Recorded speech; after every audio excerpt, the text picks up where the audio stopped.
Salut à toi et bienvenue sur la Freelance Hotline, l'émission où je réponds à toutes tes questions avec mes chers invités sur ta vie de freelance, ton business, ton activité, tes réflexions psychologiques et parfois même philosophiques, un peu comme la question du jour. Aujourd'hui, je suis avec Aline, coach business chez The Bee Boost, et on va répondre à la question de Brice, que je vais lire pour être bien cohérent avec tes questions. Brice, la question du jour, c'est comment apprécier le chemin au quotidien plutôt que de toujours attendre la prochaine destination et le prochain objectif, etc., etc. On en a un peu parlé avant, mais Aline, c'est quoi ton premier take sur cette question-là ? Mais c'est exactement ce qu'on a commencé à échanger en off là tout à l'heure, c'est de se dire qu'effectivement, quand on devient freelance, généralement on signe pour plusieurs années et on signe pour une sacrée aventure qui aura aussi bien des hauts très hauts et des bas très bas. Et que si on n'apprend pas à kiffer chaque journée pour ce qu'elle est et qu'on est sans cesse dans la projection du prochain objectif, du prochain résultat, on ne peut pas tenir sur la durée. Ouais, donc c'est une question de vie ou de mort, parce que ce qu'on nous pose là. Ah, c'est marrant. Ouais. Donc en gros, si on n'arrive pas à trouver la réponse à cette question, et j'espère qu'on va y contribuer, c'est aussi un des signes précurseurs du fait qu'on va pas réussir à rester freelance alors qu'on voudrait le rester selon toi. Je pense que ça va être très compliqué si on est sans cesse dans la projection parce qu'il y aura toujours des objectifs plus gros, il y aura toujours des nouvelles choses à atteindre. Et donc si on est toujours dans l'expectative, comment est-ce que tu veux kiffer ce qui se passe en ce moment dans ton business ? Ce qui est intéressant d'ailleurs, c'est que juste avant, on a enregistré ensemble un épisode de ton podcast sur l'importance de la vision. Et je pense que effectivement le tort qu'on peut avoir, c'est si on est tout le temps dans ce truc de la vision, les objectifs, jouer sur du long terme, etc. On peut oublier que l'enjeu de toutes ces choses-là, c'est de vivre et de kiffer le moment maintenant. Mais oui. Et ce que je vais apporter là, du coup, c'est une réflexion peut-être un peu spirituelle, bouddhiste presque, mais qui, moi, me vient de ma part un peu spirituelle, méditation, etc. C'est un bouquin qui s'appelle... Merde, je me souviens plus comment il s'appelle. Les gens le reconnaîtront, mais c'est de Thich Nhat Hanh. C'est un truc sur le moment présent. D'accord. Et en gros, l'apprentissage clé de ce bouquin, c'est de se dire hier et demain, ça n'existe que dans notre imaginaire et notre imaginaire, enfin dans notre tête, quoi. Le seul moment dont on est pleinement conscient, c'est l'instant présent. Et effectivement, si on est tout le temps, comme tu dis, dans la projection de ce qui va se passer demain, ou même la rétrospective de tout ce qui s'est passé hier et de pourquoi c'était horrible et ça nous fait mal et les blessures de l'enfance, etc., on vit jamais vraiment pleinement le moment de maintenant. On goûte jamais vraiment pleinement ce magnifique café dans cette tasse. Dans ce gobelet en carton. Dans ce super gobelet en carton. Et c'est clair que du coup, on peut pas vraiment être heureux et apprécier les choses parce qu'on n'est pas dans l'instant précis de maintenant quand on est assis sur ses fauteuils et qu'on kiffe. Et oui, c'est une réflexion peut-être un peu profonde et spirituelle, mais ça fait partie de ce que j'ai envie de partager parce que c'est ultra important en fait. Comment tu dirais du coup que même si oui, c'est hyper important de travailler sa vision, ses objectifs, etc., et toi en tant que coach, tu le sais plus que quiconque, comment est-ce que se reconnecte à cet instant présent et au moment de maintenant, quoi ? Bah déjà, il faut se dire, tu sais, on dit toujours oui, sur ton lit de mort, il faut pas avoir de regrets, etc. Mais je pense qu'il faut pas avoir de regrets, il faut pas non plus regretter de pas avoir profité. Tu vois ? Parce que si t'es parti pour un truc qui t'emmène à 60 ans, mais que t'arrives et que t'as 80, 90 ans, et que tu dis, oh punaise, j'ai pas vraiment kiffé toute ma vie, bah ce serait quand même dommage, même si t'as accompli ton objectif. Donc, on parle en termes d'exercice pratique, là, pour se reconnecter. Oui, on peut aller loin, on peut aller si t'as un exercice pratique, go, fonce. Moi, un truc qui m'a beaucoup aidé, parce que j'étais comme ça, tout le temps dans le prochain objectif, puis dès qu'il était atteint, même pas je le kiffais directement. Prochain en avance, quoi. Le prochain en avance. Et là, tu vois les semaines, les mois qui défilent, tu te retournes, tu fais, ouais, putain, elle est passée où l'année dernière ? Qu'est-ce qui s'est passé ? J'ai plus de potes, plus personne me parle, parce que je vais jamais aux soirées, tu vois, les trucs tout bêtes.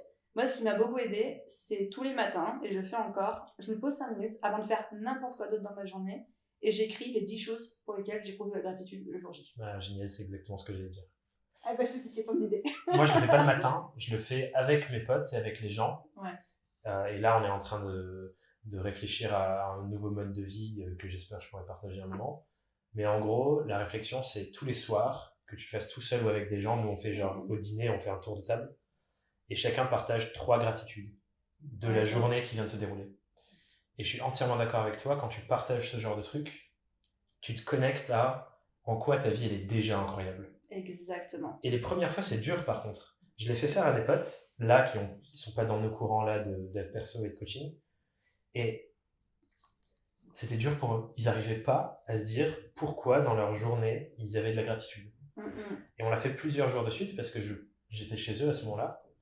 Et après, ils se sont dit, waouh, c'est ouf, la sensation que ça te donne, que ta journée, elle a été trop bien en fait, alors que tu t'en étais pas rendu compte jusqu'à ce que tu te poses la question. Mais c'est le pire, c'est que t'es déjà en train d'être heureux, mais tu t'en rends même pas compte, parce que t'es dans l'attente de ton objectif. C'est hyper intéressant parce que du coup, oui, l'objectif et tout ça, c'est important pour te projeter, pour aller de l'avant et ainsi de suite.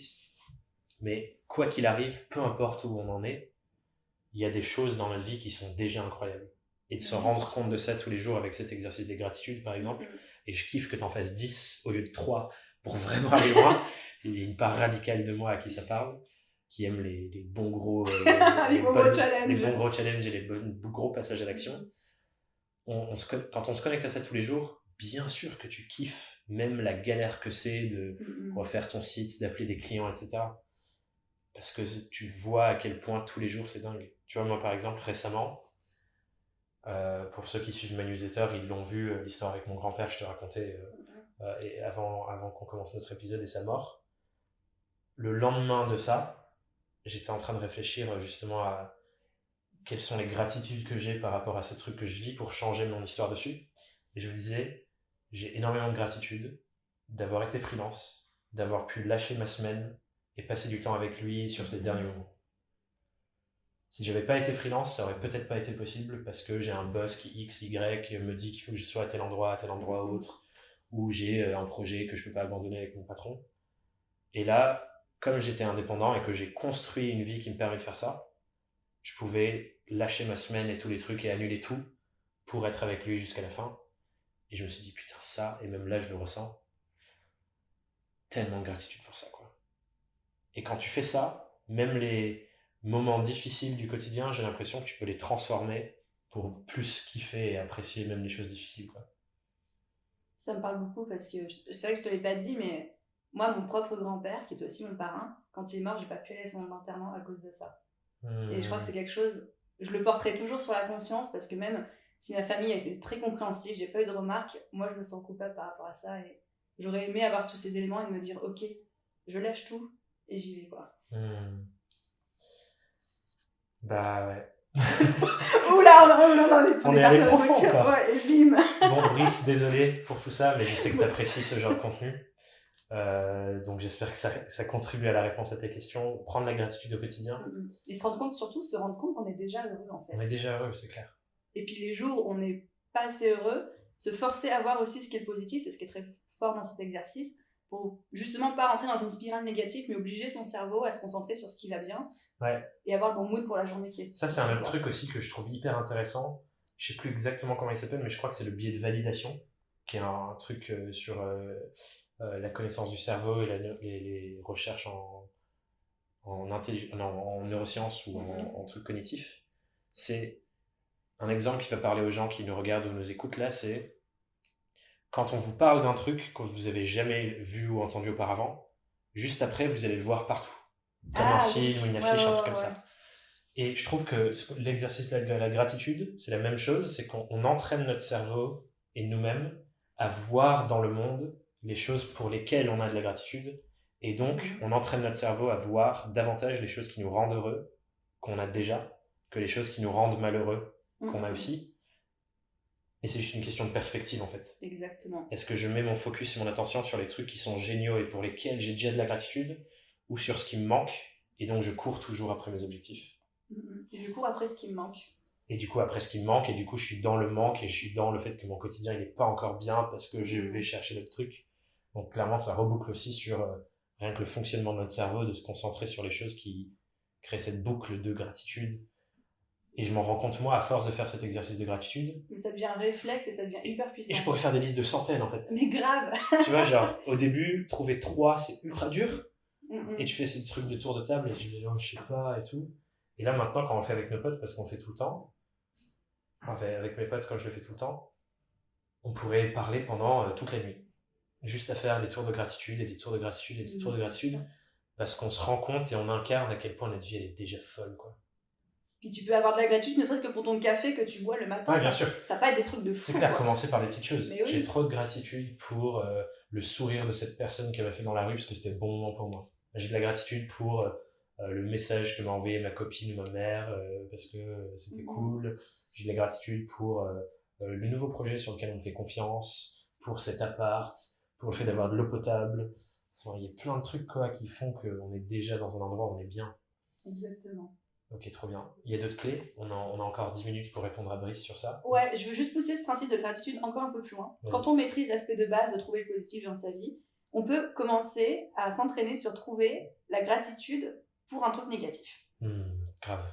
Et ça, c'est encore plus puissant. Ouais. Genre, je reçois, ça m'est arrivé hier, c'est pour ça que je dis ça. Je reçois un commentaire négatif. Paf, pourquoi j'ai de la gratitude pour cette personne? Qu'est-ce qu'elle m'apprend de plus par rapport à moi-même? Qu'est-ce qu'elle m'apprend par rapport à mon business? Quel est le point de vue qu'elle soulève auquel je pourrais ou pas faire attention la prochaine fois, etc. Tu utilises la notion de pépite et de caillou, toi, dans tes accompagnements? Non, ça me parle pas. C'est des trucs que tu lances et ça fait mal, mais non, mais pas l'autre. Avec Marion, on utilise ça, en gros, n'importe quelle situation, il y a une pépite, donc c'est un nuggets doré qui est trop bien, et un caillou. C'est-à-dire le caillou qui est dans ta chaussure qui te fait mal quand tu marches. Et ce qu'on aime dire, c'est qu'à l'intérieur de chaque caillou, quand tu frottes la surface, il y a une pépite dorée à l'intérieur.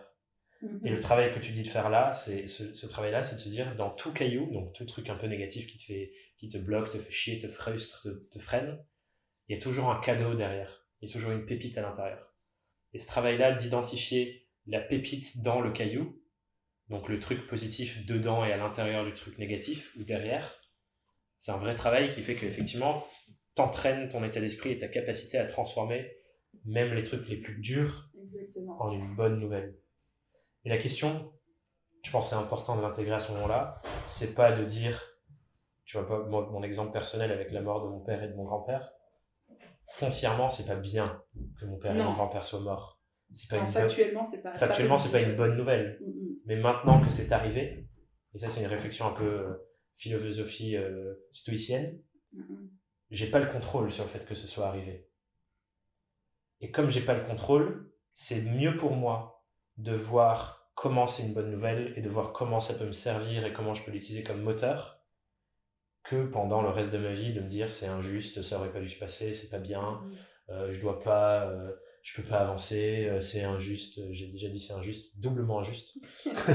C'est plus à mon service de faire cet exercice et de me dire ok, c'est arrivé, je n'ai plus le contrôle dessus, c'est quoi la pépite? Pourquoi c'est bien? Et comment ça m'aide? Et c'est pas un travail facile. Non, c'est très dur. C'est très dur, mais ça devient de plus en plus facile à force de l'entraînement, comme avec tout. Merci d'avoir creusé ça, parce que je pense que c'est vraiment un apprentissage important. Ouais. Et ça peut être à tous les niveaux. Là, c'est un truc genre la mort d'un proche, c'est sûrement un des plus gros trucs à faire, mais ça peut être juste à faire avec j'ai perdu un client. Quelqu'un m'a bousculé dans la rue, ce gros connard, il peut pas regarder où il avance. Ben non. Ouais, c'est clair. Donc on peut le faire avec tout n'importe quoi, et je vous invite à vous entraîner à le faire sur même les petits trucs frustrants qui vous font mal, parce que ça fait toute la différence, quoi. Et je pense, j'avais l'impression qu'on s'éloignait, mais je pense que c'est aussi au service de tous les jours, tu peux développer ton kiff de la journée, c'est ça. Et même des trucs négatifs, tout en ayant tes objectifs ambitieux et avancés. Mais c'est exactement ça, c'est comment on apprend à kiffer sa journée et le déroulé de sa journée tel qu'il soit, malgré tout, parce que ce que tu citais, c'est un outil hyper puissant en coaching, qu'on dit tout le temps, qui est dur, mais c'est la vérité, c'est qu'on ne contrôle pas les faits. Ouais. On ne contrôle pas les actions des autres, les actes des autres. Par contre, ce qu'on contrôle, et ce dont on est responsable, c'est la manière dont on les perçoit et ce qu'on fait avec. Ouais. La perception et la réaction. Exactement. Et une fois que tu as compris ça et que tu changes ta perception et ta réaction, c'est là que tu vas avancer encore plus vite vers tes objectifs. Clairement. Et en étant encore plus heureux. Trop bien. Un bon équilibre du coup pour aller encore plus vite vers le long terme et kiffer le quotidien. Il y a un autre truc que j'ai envie de rajouter et que j'ai perdu. Merde, putain, c'était trop intéressant ce que tu as dit, du coup j'ai perdu ma pensée. Désolé Brice, j'espère que ça va revenir. Si c'était important, ça reviendra. Ouais, ça va. Comment tu vois le positif là-dedans, dans le fait d'avoir perdu ta pensée? Je vois le positif là-dedans dans le sens où ça me permettra de créer un autre contenu pour Brice, peut-être même en personnalisé, pour lui apporter encore plus de valeur dans une vidéo que je lui enverrai sur LinkedIn ou un truc comme ça. Et du coup, de dire aux gens qui nous regardent, si vous voulez qu'on réponde à votre question sur la Freelancer Deadline avec Aline ou avec quelqu'un d'autre, et que moi je fasse cette même démarche que pour Brice pour toi, dans la description, tu as un lien, tu cliques dessus, tu réponds au formulaire et tu peux poser ta question sur ta vie de freelance à la Freelance Hotline. Tout comme il a dit. Mais c'était pas ça que je voulais dire. Je suis frustré quand même, mais je trouverai un moyen de le faire. Ok, moi je peux te challenger, on a encore un peu de temps. On a encore un peu de temps, vas-y. Je peux te challenger sur le truc, sur en quoi on peut dire que le fait de kiffer son quotidien, ça va nous aider à atteindre nos objectifs encore plus vite. J'ai retrouvé, merci pour ta question, exceptionnelle. Ce que moi je trouve incroyable en ce moment, et ce en quoi je prends énormément de plaisir tous les jours, même dans les trucs difficiles, c'est observer la complexité de notre monde et tous les apprentissages qu'on peut en tirer. Si tous les jours, on est dans cette posture de « je suis un observateur et un détective de la compréhension du monde et du développement de mon activité », et que notre seul enjeu de la journée, c'est comprendre davantage de choses le soir que le matin, je trouve ça passionnant. Et j'y prends énormément de plaisir. Et du coup, je me dis, si mon seul objectif de la journée, c'est ça, forcément, on se met dans une posture où on est davantage en train d'observer et de kiffer le monde autour de nous, quoi. On n'est pas en train de voir les mauvaises choses, on est en train de voir à quel point tout est intéressant. Quand il y a un client qui m'envoie un mail incendiaire, horrible, qui a mal réagi à un truc, je trouve ça passionnant de me demander pourquoi. Qu'est-ce qui a fait qu'il y a eu ce déclenchement ? Est-ce que c'est une manière dont j'ai fait mon travail, dont j'ai livré mon travail, un mot que j'ai dit que j'aurais pas dû dire ? Est-ce que c'est sa vie à lui qui va pas bien et j'ai pas construit et compris tous les trucs qui vont derrière son vrai problème de base ? Et je me pose tout le temps ce genre de questions. Et du coup, ça me passionne d'observer tout ça. Et je trouve que ça, en ce moment en tout cas, et je pense pour le reste de ma vie, et du coup je suis content que ça commence dès maintenant, je trouve ça incroyable à quel point le monde dans lequel on vit, il est complexe, intéressant, changeant. Passionnant. Et passionnant parce que justement très complexe. Et ça donne un niveau de kiff au quotidien, de me dire putain c'est fou. À quel point tout est tellement intéressant. C'est un mot avec Marie, on se marre souvent parce que quand on a des challenges, des trucs qui nous bousculent et qui sont difficiles pour nous à vivre et qu'on travaille, on revient toujours à ce mot, on se dit putain c'est intéressant. Et à chaque fois on se marre parce que c'est dur, mais c'est vrai que c'est vraiment intéressant quand même. De toute façon, il faut ce côté challengeant pour avancer, progresser. Ouais. Sinon on n'avance pas. Exactement. Une phrase que j'adore de Tony Robbins, c'est si on ne croit plus et qu'on ne grandit plus, on est déjà mort. C'est-à-dire que tant qu'on ne se sent pas en train d'évoluer, de grandir, de progresser, en fait c'est ça la vraie mort. C'est pas le fait que ton corps meure, c'est psychologiquement t'es mort, quoi. C'est spirituel dans ton esprit. Et je pense que c'est une des raisons pour lesquelles les salariés, quand ils arrivent à un moment où ils ont plus envie de contribuer à leur boîte, c'est parce qu'ils sentent qu'ils progressent plus, qu'ils ont plus de challenge, qu'ils sont plus reconnus et que du coup ils ont plus cette croissance, ce qui les pousse à sortir. Et je pense que quand on est freelance, on se pose beaucoup plus souvent cette question de est-ce que je suis en train de grandir et de m'épanouir ? Et c'est pour ça aussi qu'on peut être plus résilient sur les problèmes qu'on a au quotidien.